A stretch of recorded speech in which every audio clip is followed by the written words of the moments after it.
Hi, I'm John Stevens, This is Matt Russell. and this is Pod Have Mercy. This is Pod Have Mercy.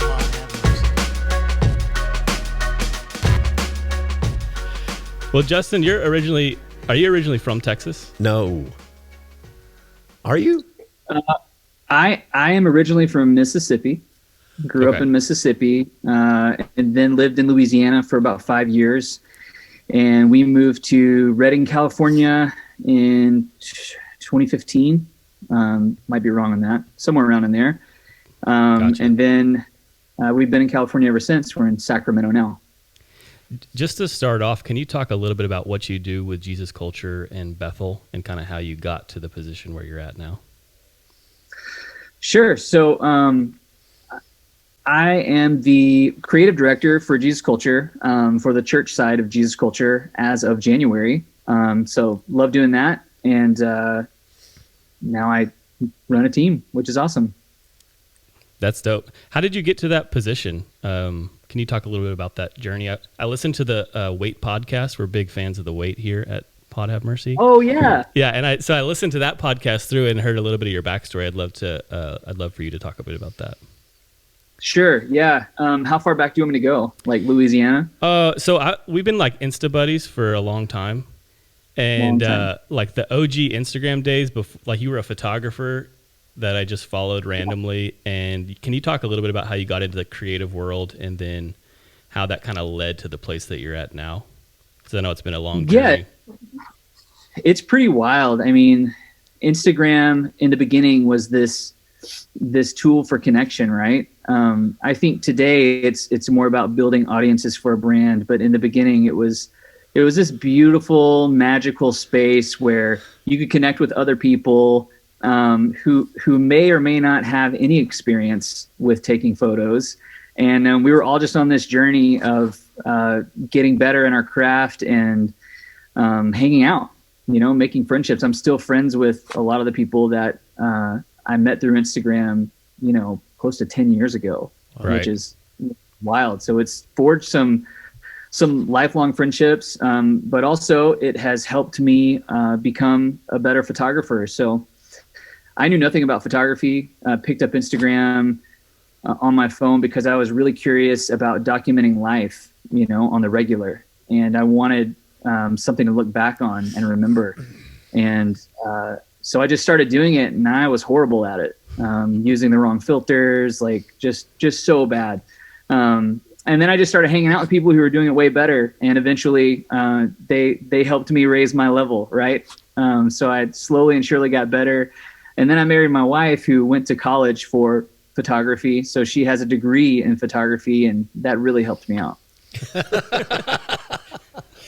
Being married to a professional photographer. Probably learned a few things after that. Right. Just a few. That's awesome. Yeah. So Yeah, if you want to talk a little bit more about, because I know you started working with Bethel for a little while, and then from that kind of transition to Jesus Culture, are you still involved with both of those organizations? yeah. So I was working for a church in Louisiana, just doing graphic design, kind of their creative director. It was a smaller church, so you just wore like a million hats. And when I was getting married, we felt God telling us like to move, and we didn't really know where. We felt it was out west. And so I started applying to many jobs, and I also led worship at the time. And I just looking up lyrics and chord charts to songs one day on Bethel's website, saw that they were hiring. And I remember messaging my fiance at the time, and I was like, check this out. Like, they're looking for a graphic designer. This is crazy. I'm not going to apply because I'm sure a million people are doing it. And I, didn't really have like a confidence in myself, but she was like, you've got to do it. You've got to do this. And so I was like, okay. So I sent in my, portfolio resume, and within like 2 weeks I interviewed and accepted a job, with Bethel Media. So my wife and I got married, and then we moved to California, like literally the next day. That's crazy. Yep. So I started working for Bethel Media, And probably a few months after that, I became good friends with Stephen Hart, who was creative director at the time for Bethel Music, and eventually just moved over to the Bethel Music world and was a photographer and graphic designer with them for about 3 years. Right on. That's dope, man.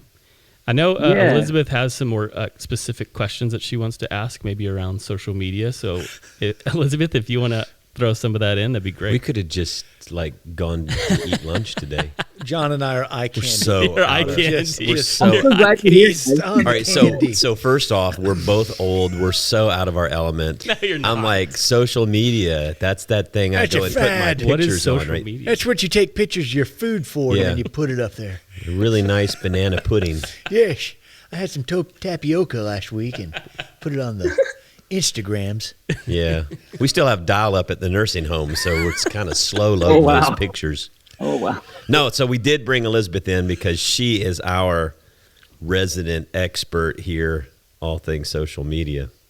So Elizabeth, just take it over. Matt and I are just going to sit here and hold hands and watch you guys. Okay, great. Wow. I didn't know. I'm excited. All right. Well, first of all, hi. I'm the social media manager here at Chapelwood, or the digital content manager. And so I do kind of what you started out doing of social media and finding the best ways to kind of share Chapelwood's message online. I started working at a PR firm. And while it was really neat to kind of be able to share social media, like to be able to kind of just promote brands, I did feel like there wasn't as much heart in it. Like there wasn't as, promoting like a moisturizer or a type of diet bar just doesn't have the same power as, promoting or working with a church for social media. So I worked at this PR firm and then switched over to Chapelwood, and I've just loved getting to see the heart of like creating a digital community. And so I'd love to kind of hear, you have on the oh my gosh, I'm sorry. I got excited and then I lost my question. So on your social media account, you have 1.4 million followers. And I just want to know, like, how did you create a digital community and how are you kind of connecting with people digitally? Because I don't know if 1.4 million people show up to church every Sunday, or, like how do you create a community that's online A lot of masks. that can build so many people up? Yeah, I mean, Jesus Culture started 20 years ago, and they were a youth group out of Bethel Church in Reading. And Kim Walker-Smith, she covered the song "How He Loves," and it went viral on YouTube. And that's kind of how people heard of us and hopped on the wagon, is through music. And that's still how people find us, on the regular, is through the music that we write and release. We have a local church here in Folsom, California, which is a Sacramento region. And we definitely don't have 1.4 million show up for church every Sunday. But, I think globally we have 1.4 million followers. And we just try to, preach the gospel, equip the saints. That's really it. I don't have like a secret formula for really building the global community other than doing those things.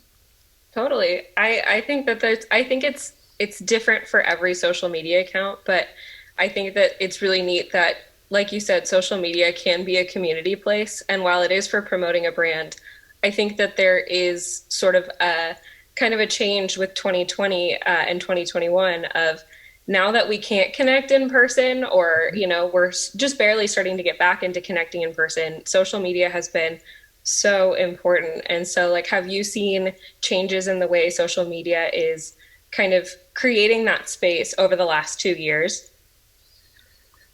Oh man. Yeah, I have, just disclaimer, I have really mixed thoughts on social media. Like, I've lived in the space for a long time, and I have more questions than I do answers, like, I wonder if what we're doing on social media is bearing fruit, sometimes. And I think every church and every organization has to step back and weigh it, like what are we doing to point people to Jesus? And are we walking in love? Are we preaching the gospel? And Or are we pointing them to like celebrity Christianity? Like I think these are all really good questions that I even, step back and I'm like, what are we doing sometimes? And I want to make sure that what we're doing on social media is not pointing to like a church system or some celebrity song or anything like that, but that it is connecting them to Jesus and pointing them to Jesus. And I think over the last few years, social media has changed drastically. I mean, there's so much political divide, and even within the Christian circles, a lot of pastors are calling out other pastors. And I think it's a really hard space to be in right now for churches that are supposed to live counterculturally to the world. All right, so I have a question. I can't remember where I read it recently, but I've been reading about community, because I think coming out of the pandemic, one of the big things is going to be how people are going to be longing for community. I think they already are, but I think people realize how much they've missed it. And I think people who really didn't think they needed it, or really didn't think they needed to be at church or in community, are going to hunger for that. But we define, sort of a technical term, what we know is community is like people in the same room gathering together. Well, we haven't been able to do that for the past year almost. And so then how do you create this online community? What does that mean? And one of the definitions they talked about community is not just an event, not just a worship service, not just a concert, not just fill in the blank, but there has to be some sort of meaningful work or meaningful activity that you're engaged in together.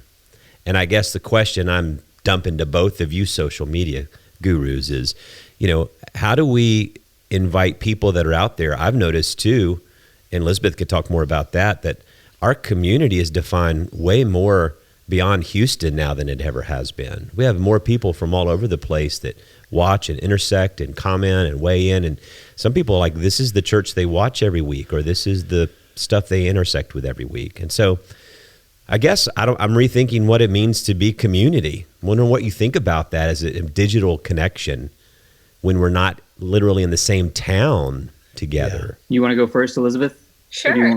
Yeah, I'm good. I can do it. No, John, I completely agree. It's changed completely. And for me, I am spending a lot more time at home. I'm really still staying socially distanced. And so social media has been my way of connecting to people. And by posting more and engaging on, for example, my own social media, I've made connections across the country with people that I've never met before, but they're my, like you said, Instagram friends.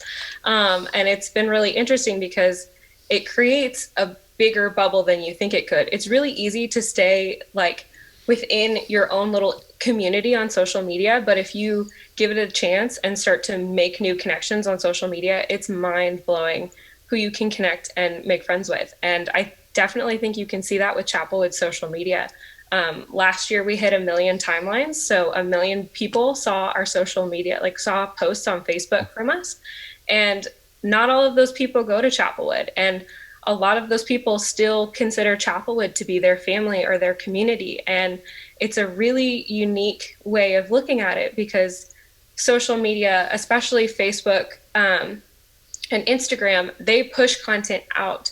And so when you post something, you're not only sharing it to your community. So it's not only going to Chapelwood members, it's also going to anyone connected to Chapelwood. So maybe a friend of a friend, or someone who likes Christianity or Christian, messages on social media. They'll get that message too. So we're able to kind of use social media as this mission field and bring people together. But the big challenge is, and I would love to hear your thoughts on this, Justin, are how do you build that community in your own Facebook page, on your Instagram? How do you get people talking and finding those Instagram friends and getting connected? Yeah, I think Elevation Church does a great job of this. And I think there's, I think social media is awesome and it's amazing, and you can have community on social media, but I think you have to turn those online connections into real life transactions, right? You have to somehow figure out how to connect in real life, because there's no way that online church could ever take the place of in-person church, right? And there's no way that online friendships could ever take the place of in-person friendships. And so we live in an interesting time where it's how do we create, like, family is revival, right? Family is revival. And so how do we invite people in the digital space into family in a real way to connect and to do life with? And I think we're heading towards like a hybrid thing where it's like house churches and micro apps like Clubhouse. So we've done these massive moves of connection really well. Conferences, Facebook, like Instagram, they're all like what I call large connection movements. And I think we're moving to a space where people are really looking for small, meaningful, intimate connections. And so you're going to start seeing a lot of micro apps like Clubhouse, and you're going to see a lot of like smaller church gatherings, like in the home. And even at church, we're limited to how many people we can bring in, right?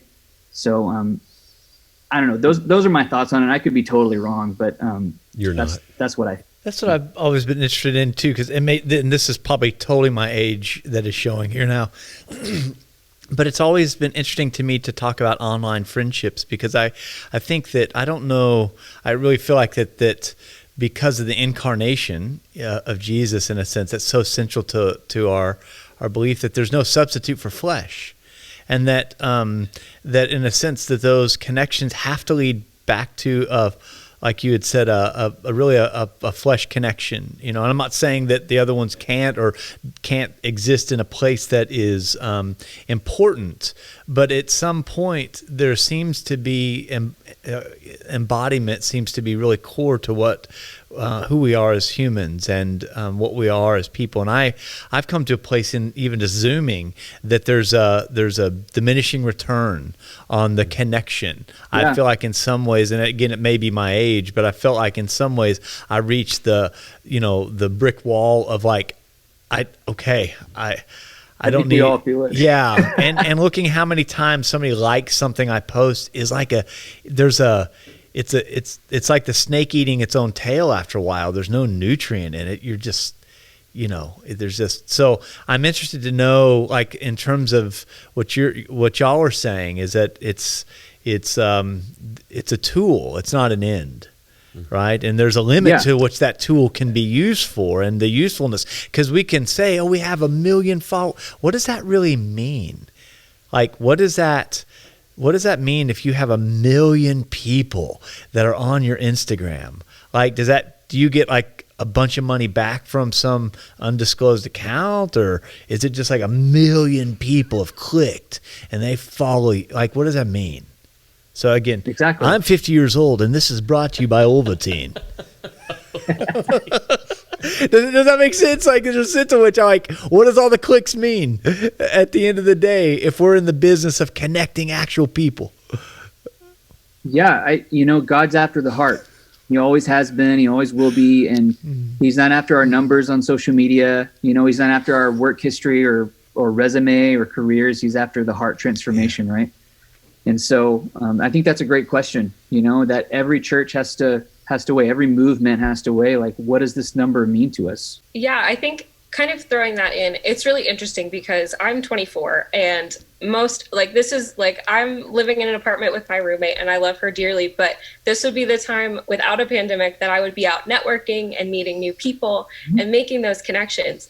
And right now, that's the only way that I can get to know people and make friends. And that's the same with dating or all of that kind of things. The only way to get to know people is online. And so it's been really interesting for me because I've grown up with social media. I got my first Facebook in 8th grade and I was so excited about it. Wow. And for me, it's like social media is a mission field. It's a place where you can have conversations and be authentic, but you as an individual have to challenge yourself to show up authentically. If you show up as your best self and say, like, I just did this amazing thing, or I accomplished these things, and only share the good, then you're not going to get those returns. Where I'm seeing a lot of growth, both on Chapelwood social media and my personal one, is by sharing what I'm going through. There are days that are hard. There are days that are complicated, or I'm struggling with something, or even days where I'm excited about things. And through that and creating a space to be vulnerable you can actually make a lot of connection with people that you've never met, or people that you know, haven't gotten to see in a year, you know? So it's an interesting perspective, because for me, social media is one of my favorite tools to connect to people. I end up probably DMing people on Instagram more than I text people at this point. Yeah, I think that's a super valid point. And I think there's many good things that come from social media. You know, I'm not against social media. I think my question is just, where does it fit in for the church, you know? And obviously during this time, everyone's been forced to use it because of the pandemic. And, you know, I love to see social media that inspires and provokes thought, encourages people. You know, those are the accounts that I follow.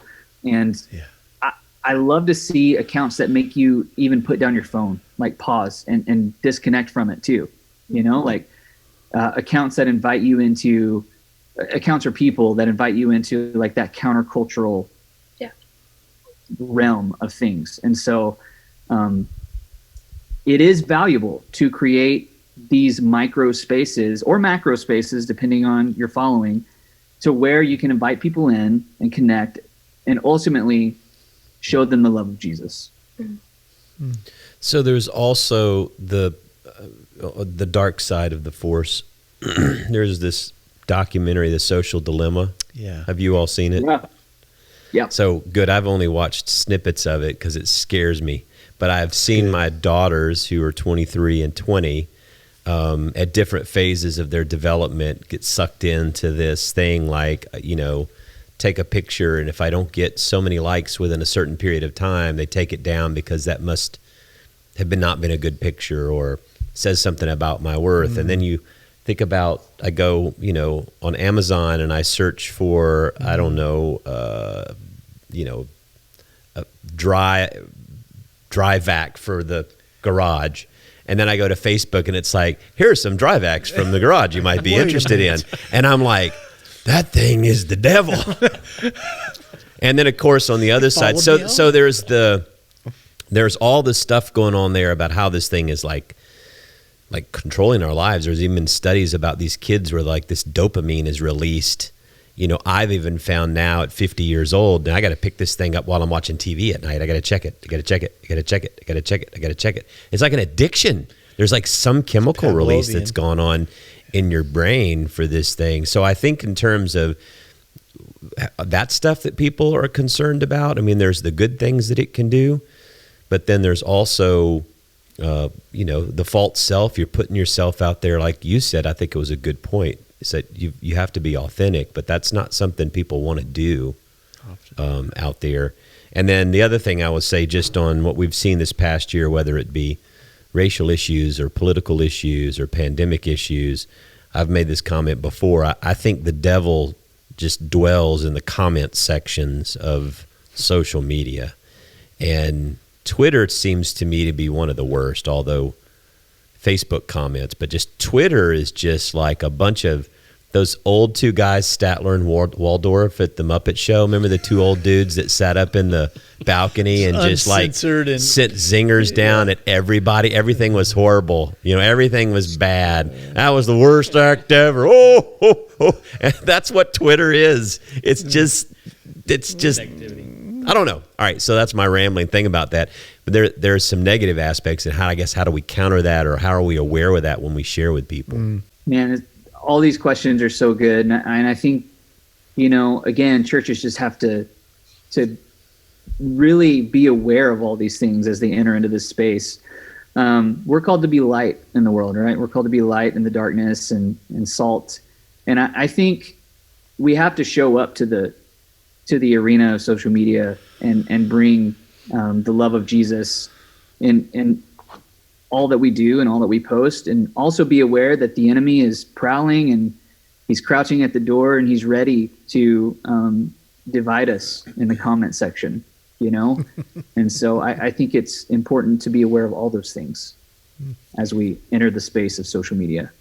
Hey, shifting back a little bit to Jesus culture and your day-to-day there, do you find that y'all are going about the process of creating content? Is that something that's coming from leadership and from the stage, or is that something that you as a creative director are then creating yourself?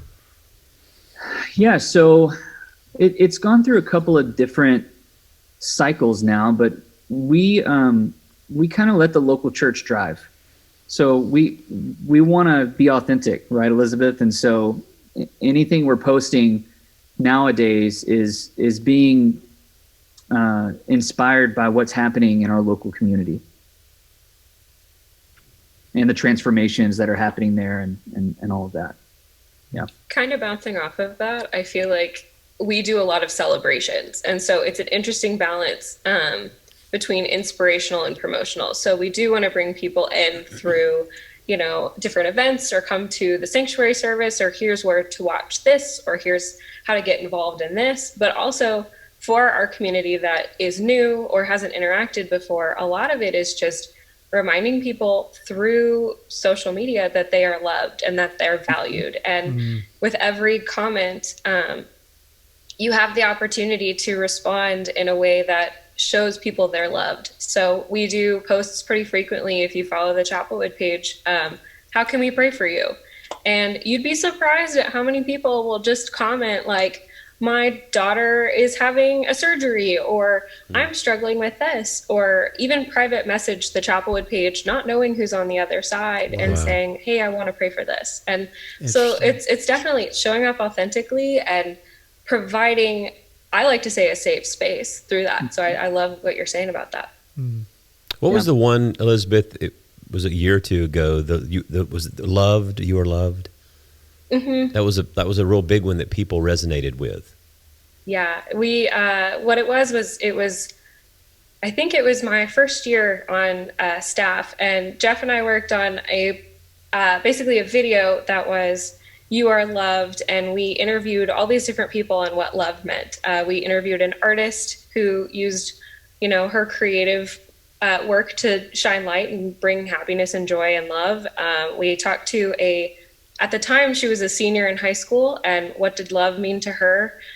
We talked to kind of a young professional in Houston, and we kind of just asked them, what is love? And I don't remember the exact numbers, but I know we hit over 60,000 timelines and had all these people interacting and commenting that had never interacted with us before. And the goal wasn't to bring anyone, it wasn't specifically come to our Chapelwood service. It was, we want to let everyone know that they are loved. If they want to be connected to Chapelwood, you can follow through and engage with us.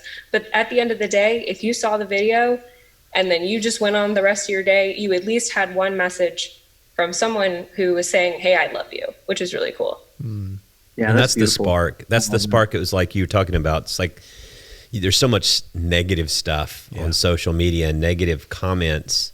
And so when you come across something that you feel is speaking to you, a positive message, I just remember that getting, I don't know all the numbers, I just remember there was so much positive feedback about that. We even had tattoos, I think. Yeah, there were temporary tattoos that you could come pick up from the church, and it just said, it was like hashtag 100% loved, and we had a whole bunch of people 100% loved, that's right. 100% loved, yeah, that's it. It was so good. It was really fun. That's amazing. Hey, I want to be cognizant of your time, Justin, but while we have you here, maybe the last question that I would ask is, what's something that people may not know about the behind the scenes of Jesus Culture when it comes to the creative side there, when it comes to content creation and the way that y'all strategize those things? Yeah, I mean, we have a small team. A lot of people may not realize our entire creative team is maybe 10 people.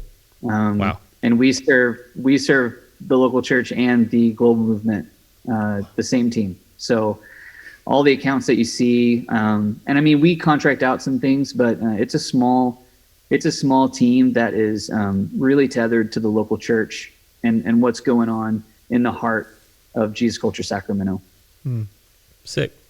That's awesome. How many accounts do y'all have? Well, I mean, yeah, it's a loaded question, right? Because we have a lot of church accounts, a lot of different ministries here, but really just church accounts and then one global account, which is the bigger one. Yeah. Do you all centrally manage, like when you have a youth ministry, children's, or this or that, or this or that, or women's and men's? Are they all managed through a central area, or does each person have control of their own thing? It's both. We have a pretty horizontal staff. So we structurally, I mean, they would just come to us with their ideas, and we would help them execute, and just partner with them as a creative team to help them help their vision be realized. But you don't just have them out sending something out there that doesn't align with the look or the feel or the lingo. I mean, there's some sort of management of that, right? Totally. Okay. I mean, we have a comms director and then, a creative director. We actually have 2 creative directors. So there's a management of that, a filter that it goes through, so to speak. All right. So here's what I'll end. What do you see for you in the future, or just as what you do? What does the church look like for you in the next year coming out of the pandemic? What do you see? Just, you don't have to be right. I'm not going to call you back later and go, hey, you were dead wrong. But I mean, what do you, maybe what do you even hope to see coming out of this pandemic? What are your dreams, your aspirations for the church, especially in the U.S.? Yeah, I think we have to redefine success as a church. I think there's an opportunity to get back to the basics, just the heart of worship. I think this whole pandemic has really been an opportunity to do that, to reevaluate, maybe even repent of things in the church that have been wrong or that we've not gotten right. I think again, it's going to be smaller gatherings, house churches, these micro spaces on Clubhouse and apps like that. I think family is going to be really important. I think the way that we've done massive events and conferences, may not work anymore. And again, success is just going to have to be redefined. And I think most importantly, celebrity Christianity, pastors and worship leaders, has to die. I think we have to let it go. And these are all hard things that I'm personally praying into and walking out, being in this sphere of culture. I think from a creative standpoint, we have the opportunity to create simply as an offering to the Lord and not any other motive. That's going to be a harder conversion for mega churches or mega church movements, because they tend to be very personality driven. Yeah. Or like you said, the culture of the place has a sort of personality cultishness to it. And I don't mean that in like a satanic cult way. I mean just the way that we organize around not just the person, but the certain way that we do the worship leader, the song leader, these things that have to be a part of it. I think that's going to be something that we have to die to. That's going to be hard to do, I think. Yeah, I agree. I think so too. And I think that's where we're at. I think that's the crossroads we're standing at currently. Well, man, thanks for being with us. Yeah, thanks, brother. Thanks for having me. So good to talk to you. You too, Elizabeth. Yeah, and be safe out in California. It's Wild West out there. It is. It's crazy out here, right? And please forgive my storage closet. Yes, as long as you stay in your closet, you can hide from everything. That could be your workspace, your prayer closet, who knows, whatever else.